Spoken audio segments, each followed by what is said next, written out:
അപ്പൊ ഇലക്ഷൻ ദിവസം വന്നെത്തി അല്ലെ? ചെറുപ്പക്കാർക്കും അതിലും ഉപരി മുതിർന്നവർക്കും ഈ ലോങ് ക്യൂവിൽ നിൽക്കുമ്പോൾ ഒരുപാട് ആരോഗ്യ പ്രശ്നങ്ങൾ ഉണ്ടാവാൻ ചാൻസസ് ഉണ്ട്.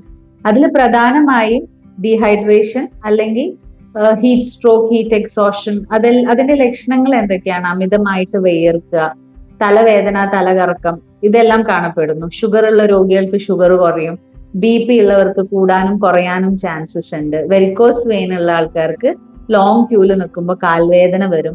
അതുപോലെ പിന്നെ ഹീറ്റ് റാഷസ്, അമിതമായിട്ടുള്ള ചൂട് കാരണം. വോട്ട് നമ്മുടെ അവകാശമാണ്, എല്ലാവരും ചെയ്യാം. പക്ഷെ ആരോഗ്യം അതിലേറെ ഇമ്പോർട്ടന്റ് ആണ്.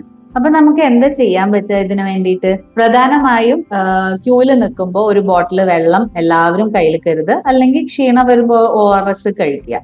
ഷുഗർ രോഗികളാണെങ്കിൽ ഭക്ഷണം വീട്ടിൽ നിന്ന് കഴിച്ചിട്ട് വരിക, അല്ലെങ്കിൽ എന്തെങ്കിലും ഒരു ചെറിയ സ്നാക്സ് കയ്യിലെടുക്കുക. വെരിക്കോസ് വെയിന് പ്രശ്നമുള്ളവര് ലോങ് ക്യൂവിൽ നിൽക്കുമ്പോൾ കാലിന് എന്തെങ്കിലും മിതമായിട്ടുള്ള അനക്കോ ഇളക്കം പോലെ എന്തെങ്കിലും ചെയ്യുക. കഴിവതും കോട്ടൺ വസ്ത്രങ്ങൾ എല്ലാവരും ധരിക്കാൻ ശ്രമിക്കുക.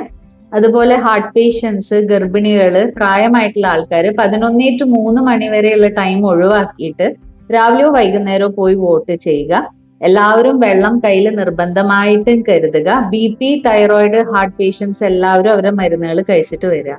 വോട്ട് നമ്മുടെ അവകാശമാണ്, എല്ലാവരും ചെയ്യാം. പക്ഷെ ആരോഗ്യം അതിലേറെ ഇമ്പോർട്ടന്റ് ആണ്.